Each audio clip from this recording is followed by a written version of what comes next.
Okay, we'll pick back up where we left off then. We're in Revelation chapter 8. And we had talked about the first two trumpets. And I got in a little bit to the third trumpet. So what I wanted to do is go back and just touch briefly so that you got a little bit of a reminder, looking at the first trumpet that the angel sounded. It talked about hail and fire coming to earth. But notice what it said, that there was a third of the trees burned up. And then we go to the second trumpet. And there was a great mountain thrown into the sea. And a third of the sea turned into blood. And a third of all the living creatures in the sea died. And a third of all the ships were destroyed. Are you starting to see a trend? Okay, keep that in mind as we go forward. So then we got into talking about the third trumpet. And the third trumpet about all of the drinking water, or the water becoming contaminated. And as it says in verse 11, talking about the star is wormwood, and a third of the waters became wormwood, and many men died from the water because it was made bitter. Again, a third of the drinking water becoming unusable. And what I wanted you to think about a little bit last time, and I tried to get this point home, and I hope you thought about it. If not, get tuned back into it. Thinking about the condition of the earth with these things that have happened now. You've got a third of the trees gone. You've got all the green grass burned up. You've got a third of the water turned to blood. You've got a third of the fish, or all those sea creatures dead. You got a third of the ships gone, and now the drinking water, a third of it's gone. Oh my, what a state of affairs. And you say, well, was this something unexpected? Well, we've been trying to show you through the other scriptures that everything is culminating right here in Revelation was talked about many times over through the other scriptures. And where I left off with the drinking water, twice in the book of Jeremiah, Jeremiah talks about how the drinking water is going to go bad. And he says in chapter 9, I am about to feed this people wormwood and give them poisonous water to drink. That's Jeremiah chapter 9, verse 15.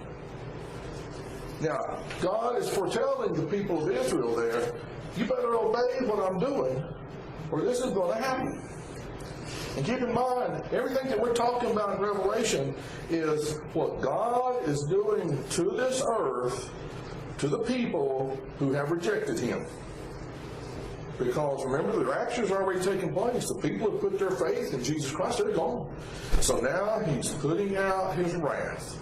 Also in Jeremiah, in chapter 23, verse 15, he says, therefore, this is what the Lord of hosts says concerning the prophets. I am about to feed them wormwood and give them poisoned water to drink. For from the prophets of Jerusalem, ungodliness has spread throughout the land. So twice right there in the book of Jeremiah, he specifically says, I'm going to put wormwood in the water. I'm going to make it where it's undrinkable. So now you've got a land that's being destroyed. You've got the seas that are basically destroyed. And I say destroyed, talking about a third of them being unusable. A third of the boat's gone. A third of the creatures of the sea are gone. Now they're drinking water. So let's look at verse 12 in chapter 8.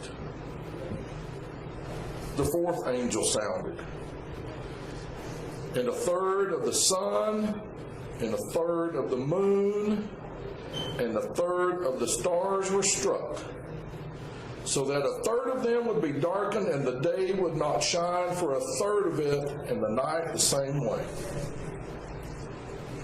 Now think about this for just a minute. Right now it's a beautiful sunny day out here. I don't know kind of how you gauge it, but how do you think it would look out there if a third of that sunlight was gone? Okay, I'll ask, are they saying a third more of the day would stay dark? Or is it just going to be dimmer I think instead it'll be of dimmer. bright as it is? I'm thinking it's going to be dimmer. Okay. Because it specifically mentions the sun and the moon. And that's like, I don't know a whole lot about this. I looked at it a little bit. Some of you maybe will know more. Up in Alaska, I guess, you know, there's a time of year where they get about 2 hours a day of daylight, so to speak. I mean, it's dark all the time. Is that about right? But then there's also the reverse, where there's about 2 hours of nighttime. And I've been told by people, I've never been there to experience this, but they said it is really something to try to get adjusted to this.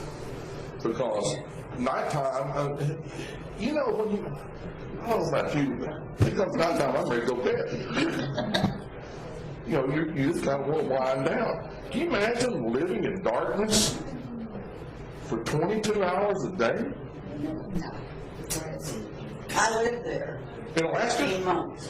What's it like? It's awful. I mean, you sleep at night, you just take something in black and all Yeah, that's what I mean. goes in the bedroom. When it stays daylight all the time. Right. And then when Mark was born in April, when it's 2 o'clock feeding, the sun was out, just shining everywhere. Yeah. So you get the picture. So if we took a third of what we're normally accustomed to, what would that be like? Now, let's go to the other side. There's been some times, and I'm sure you've experienced it, I'll say a full moon, where the moon shines so brightly. I mean, you can walk around out in the yard and stuff, and there's plenty of brightness there. What would that be like if a third of that was gone? You're talking about pitch black. I still remember, I don't know why I remember this. You ever have some things you just can't get rid of? In high school, went to Elizabethton, Tennessee to play a basketball game. Now, y'all know where Elizabethton is. It's at the end of nowhere. And I remember when we pulled up at the school and got out of the car, that was the darkest place I had ever, I thought I was at the end of the world. I did. I mean, I thought, well, there's nothing else here. This is the edge. I mean, we might as well turn around and go back. Why that stays in my head, I don't know. But I thought about that as we talked about a third of the moon being gone and how dark. Now, there's a little bit more symbolism here too, I think, though.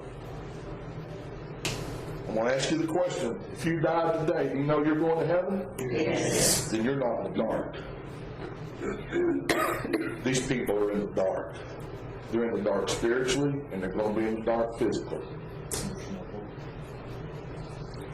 Think about that. The sun is a third gone. The moon is a third gone. Now, on occasion, we get to see a few stars. Again, out west, when it's wide open, you can see stars forever. Think about a third of those are gone. Oh my. This is what God's wrath on this earth is going to be like. I don't want to be here to experience that. Why? And God has got it in His Word right here. And why people don't foresee this is beyond me, because it's going to happen, people. If I went around the room and asked you, now I'm going to assume you answered yes to my question a few minutes ago. If I went around the room and asked you, what was it that made you get saved? I bet you there'd be all kinds of answers. There'd be all kinds of answers. I'll tell you what my answer was. I don't want to burn in hell forever. Now, I really didn't realize how much Jesus had done for me And you talk about the scripture about growing slowly spiritually, and you don't have to understand everything to get saved. You just have to understand Jesus died for you and you need him. And you accept him. And everybody's got different reasons. There are some people who will say, well, I know Jesus died for my sins and that's the only way my sins are forgiven. That's fine. My reason was I had a picture of hell, and we're going to be getting into some of this in a little bit. I don't want to burn in hell forever. And folks, you heard me talk about forever. That's a long time. But who in their right mind would want to live under these conditions that we've described so far that's going to happen after God raptures his church? I think you'd have to be a fool. But it's God's word right here saying, folks, this is going to happen. Now, you answered yes to my question a minute ago. By answering yes, you're going to answer yes to this question too. Do you believe God holds true to all his promises? Yes. Yes. Is that his word right here? Yes. You think he's going to do it? Yes. Folks, I don't want to be in this. I cannot imagine. Oh, and we're just getting started, really. But think about all of this that's taking place, and now he's talking about the sun and the moon and the stars. Well, is this unexpected? No. Let's go back to Matthew chapter 24. You don't have to, you flip there if you want to. Matthew chapter 24, verse 29. And Matthew talks about this. He says, immediately after the distress of those days, the sun will be darkened, and the moon will not give its light, and the stars will fall from the sky, and the heavenly bodies will be shaken. Well, how much closer could you get to telling the truth and foretelling about what's going to take place? My goodness. Now that's Matthew's words. Luke has this in chapter 21, verse 25. There will be signs in the sun, moon, and stars on the earth. Nations will be in anguish and perplexity at the roaring and tossing of the sea. People will faint from terror, apprehensive of what's coming on in the world, for the heavenly bodies will be shaken. Well, folks, right there's two different writers. Matthew and Luke, who's telling you the skies are going to be shaken up by what's going to happen. And oh my goodness, think about all this other stuff that's taking place. Well, let's look at verse 13 then. And John says this, and I looked, and I heard an angel flying through the midst of heaven. And I'm going to stop right there for a minute, because you're going to have some translations that said, I heard an eagle flying through the midst of heaven. So you can go either way here, and I'll go either way because I'm going to bring something else with this.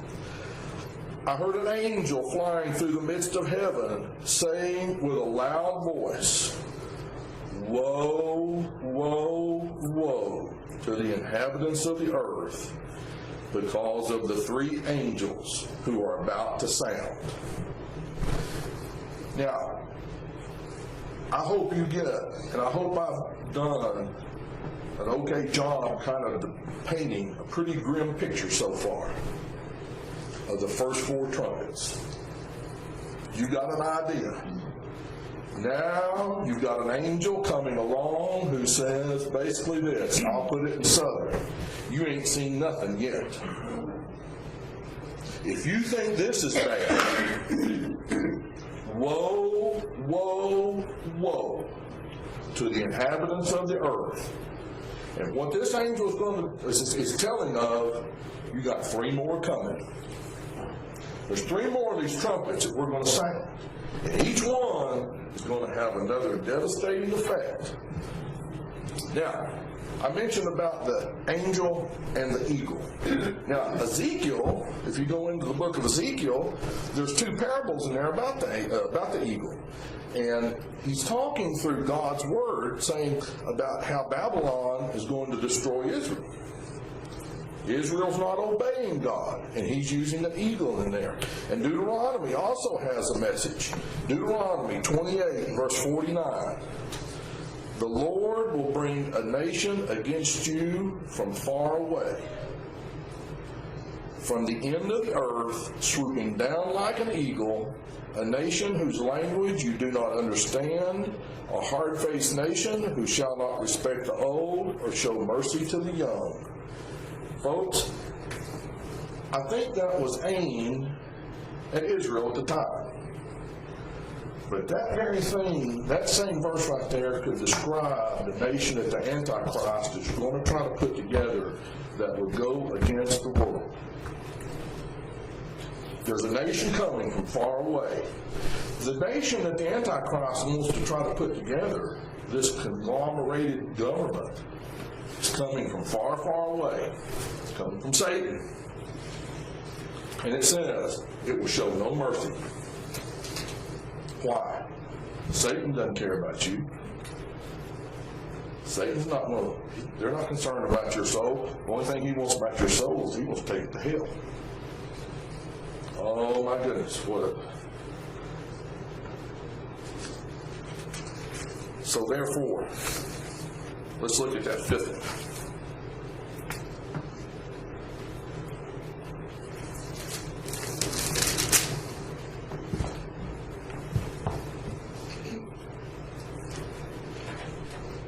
Into chapter 9. Then the fifth angel sounded, and I saw a star from heaven which had fallen to earth, and the key of the bottomless pit was given to him. And he opened up the bottomless pit, and smoke went up out of the pit like the smoke of a great furnace. And the sun and the air were darkened by the smoke of the pit. Last week, I misspoke as I was speaking, and Brian, I appreciate him bringing it back up for clarification. There was reference in the scripture we talked about last week to like a star falling from heaven. And what I was trying to get at was that it was symbolic of the time when Satan was kicked out of heaven. I didn't really get that point across. That wasn't Satan in the earlier scripture. This is Satan now. You know the scriptures. Satan was kicked out of heaven. Why was he kicked out of heaven? He wanted to rule over God. Yeah, he wanted to overthrow God. He got kicked out. And a third of the angels were kicked out with him. Now, you remember a while back, we talked about how many angels are in heaven? Do you remember that? Huh? Yeah, more than we can really count. But you take a third of what you can't count, you got a whole bunch you can't count. My point is this. If you think Satan's working by himself, you're wrong. Satan's got a whole lot of angels out here that's trying to work in his behalf. If you think, I'll say it. If you think Satan's knocking on your door, I'm going to say it's probably one of his angels knocking on your door. He's got plenty of workers. This right here, this fifth trumpet, talks about Satan being kicked out. And look what it says. He was given the key to the bottomless pit. Now here's my question. Here's why. I've been encouraging you to kind of read and get into some of this before we get talking about it. Do you think what the writer's talking about here, what John's trying to tell you about, did Satan unlock hell? Or Is it something else?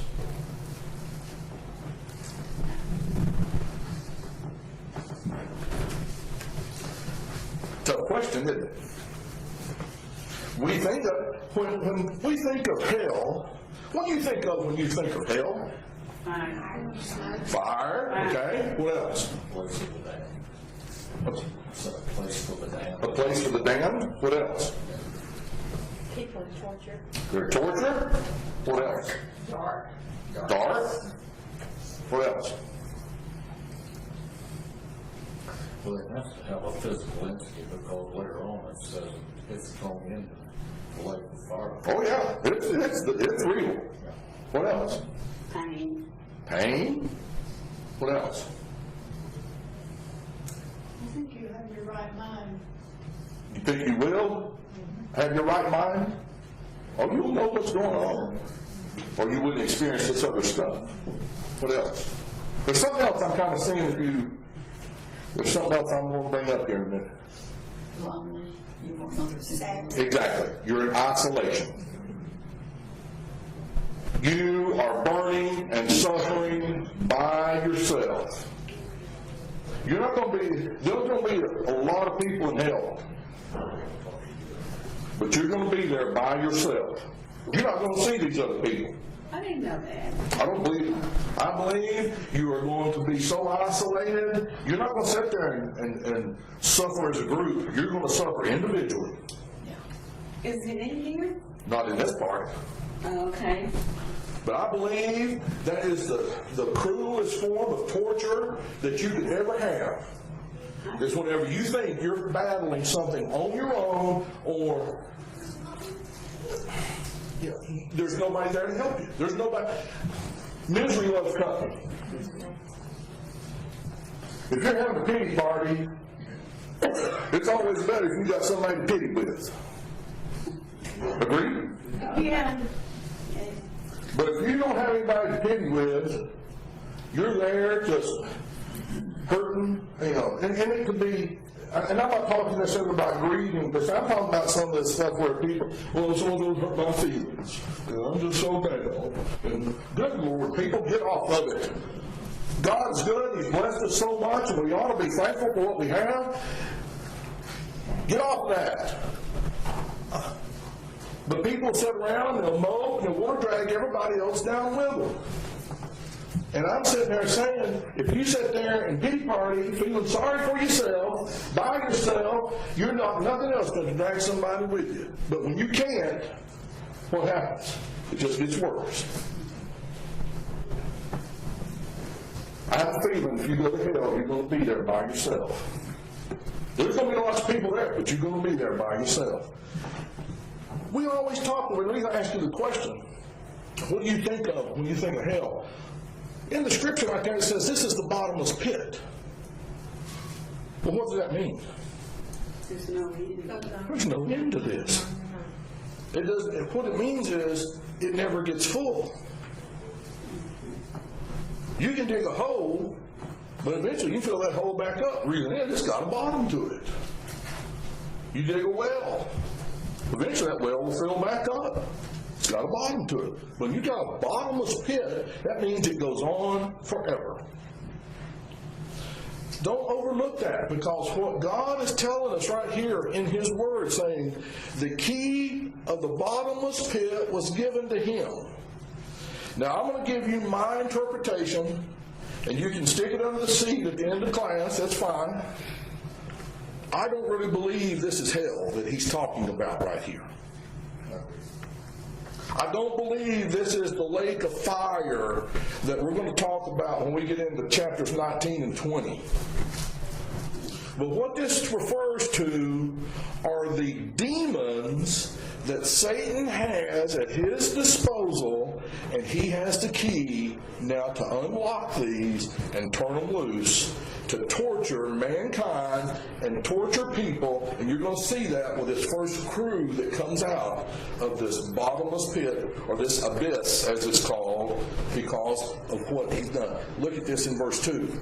He opened the bottomless pit, and smoke went up out of the pit like smoke of a great furnace, and the sun and the air were darkened by the smoke of the pit. So what it means is that now you've got this infiltration. How dense is the smoke? I don't know.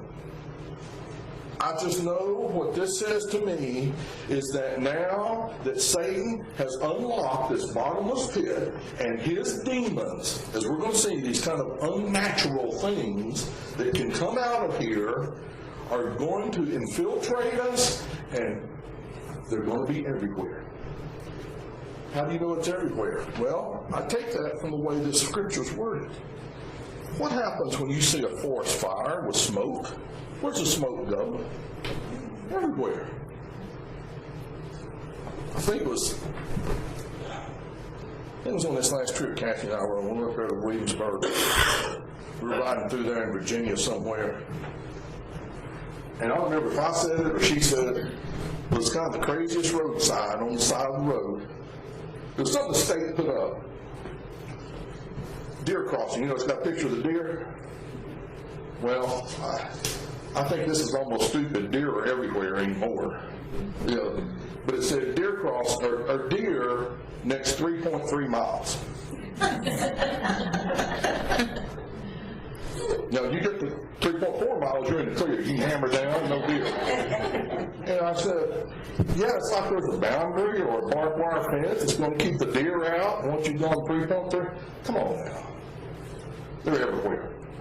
Just like smoke from this. Smoke dissipates everywhere. So what is coming out of this bottomless pit is going to go everywhere. Make sense? Look at what the next part says then. Let's look at verse 3. Then out of the smoke came locusts.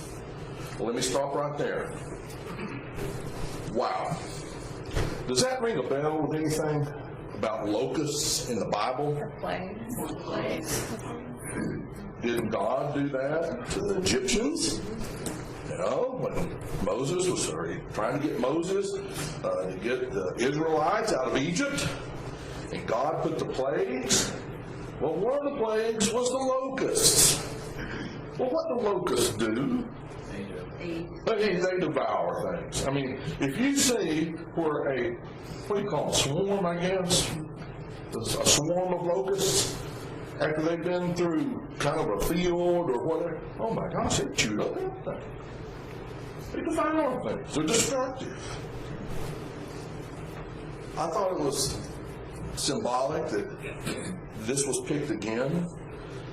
Then out of the smoke came locusts upon the earth, and power was given to them, as scorpions of the earth have power. Well, that's an interesting point right there. Why are we afraid of scorpions? They're poison. Can scorpions kill you? Yeah. Do you know there's only one kind of scorpion that can really kill you? And it's in Arizona. Oh, it's not okay. Because I thought the same thing. You know, we're all scared to death of scorpions. Scorpions, 99.99% of the scorpions that you would run into, yeah, it's going to give you some discomfort. Yeah, it's going to hurt. Yeah, it's going to inject poison. But you're not going to die. We think we're going to die from a scorpion bite. It could happen, but odds are really, really, really, really, really small. Why is that mentioned here? Because you're going to see these locusts are not going to kill people. They're going to torture the heck out of them. It's like getting a bunch of, you ever been in a bed of fire ants? Oh, mercy. Especially in Texas, we have a neighbor. They'll drive you up. Ooh. You know, you just want to run the car wash. And, you know, that's what's going to happen here. Let's look. They were like scorpions of the earth, as the scorpions of the earth have power. They were told not to hurt the grass of the earth. Well, now you're telling locusts to do something that's kind of their nature to do. So it's saying, don't go eat the grass. Don't go after that. there's going to be another target we're going to define here. And the grass already been burned? Only on the green grass. They can still eat. There's still 2/3 of the trees left. There's still crops left. But they were told not to hurt the grass of the earth, nor any green thing, nor any tree. So stay off this stuff. I've destroyed about 1/3 of everything so far, but you stay away from that stuff. Stay away from vegetation. I don't want you focused on that. Read verse 7 again, Bill. Verse 7? Yes, sir. Well, I'm not down to 7 yet. I mean, in the, chapter 8. I'm not at verse 7. Oh, Go back to chapter 8. yeah. Yes, it's all green grass, but there's still crops and bushes and everything else they could go after. Okay? Yeah, the green grass is gone, but he's saying here, this said hurt the grass. If there's anything left in grass, it's just saying stay away from vegetation. Okay. But only the men here, stay away from the grass, stay away from any green thing, stay away from the trees, but you go only after the men who do not have the seal of God on their foreheads. Well, who does that cover right now? Let's go back to chapter 7. When we talked about chapter 7, we talked about setting aside the 144,000. And on the 144,000, it says it has the mark of God on their forehead. These locusts can go after anybody they want to, except the 144,000. Those people are hands off. Those are God's people. Think about it this way. Now remember, this is God pouring out His wrath on the world that rejected Him. Make sense? So He's going to show them. I'll show you what it was like, or what my wrath is. That too is foretold in my prophets. They were told not to hurt the grass or any green thing or any tree, but only the men who do not have the seal of God on their foreheads. Notice this now. And they were not permitted to kill anyone. So, if you think, and we're going to get into here in a minute, people are going to wish they were dead. You know, some of these people, we talk about it in the wintertime with the flu bugs going around and respiratory infections, and you see somebody,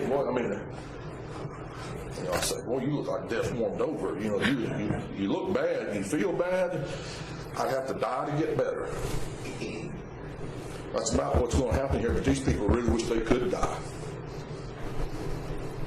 Their pain would be gone, but that's not God's purpose here. Think about the pain these people are going to be suffering with this. Notice here, not permitted to kill anyone, but to torment people for 5 months. That's going to be the 5 longest months some of these people ever lived. You ever had a condition you couldn't get rid of?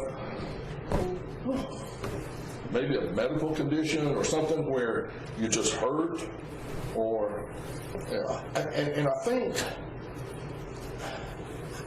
praise God, I've never had to experience it. I've seen people with shingles, and some people have such a horrible case, and they're absolutely just in misery. Yeah. Or gout. I mean, gout, you're hobbled. You just can't get around. You're stuck. But I mentioned like these fire ants a minute ago. When they're biting on you, it seems like it lasts forever. Think about this. These locusts are going to come and torment people for 5 months. But here's going to be an interesting part. I'm not going to get through that part, let I see. I'll tell you right now, these are not locusts as bugs. These are supernatural beings of some sort. You'll see why when we get into that scripture. The purpose of describing it as a locust for the way they devour things and the way they swarm, the way they attack things. But if you're thinking what has been released here has been a swarm of insects, no, it's a swarm, but it's not an insect. Look down at the rest of this. Let's finish verse 5 there. And they were not permitted to kill anyone, but to torment for 5 months. And their torment was like the torment of a scorpion when it stings a man. And as I was checking on this, because I had this idea, I know we're always fearful of scorpions, that scorpions were very deadly. Scorpions are not that deadly. Oh, but they can make you hurt. Oh, they can make you hurt. And in those days, verse 6, men will seek death, and they will not find it. They will long to die, and death flees from them. People are going to say, I would be better off dead than to sit and go through this agony and this pain and this torture that these locusts are inflicting on me. They're not going to be able to die. Oh my. Folks, this is, as I said, we're again, almost just the beginning. But now you've got the earth in such a condition, and now you've got these locusts that the devil has turned loose. And we're going to get into it next week about what these things really are and how they're just torturing people. People are saying, gosh, I wish I could die. I'd be better off than to sit here in this pain. Here's what I want you to think about. I mentioned it earlier, but it kept coming back to me studying this. What do you think people in hell are saying? I wish I could get out of here. I wish I could die, although they are dead. But the pain they're feeling, oh, I've got to have some relief. Not going to be pretty. Questions or comments? I'm going to stop there.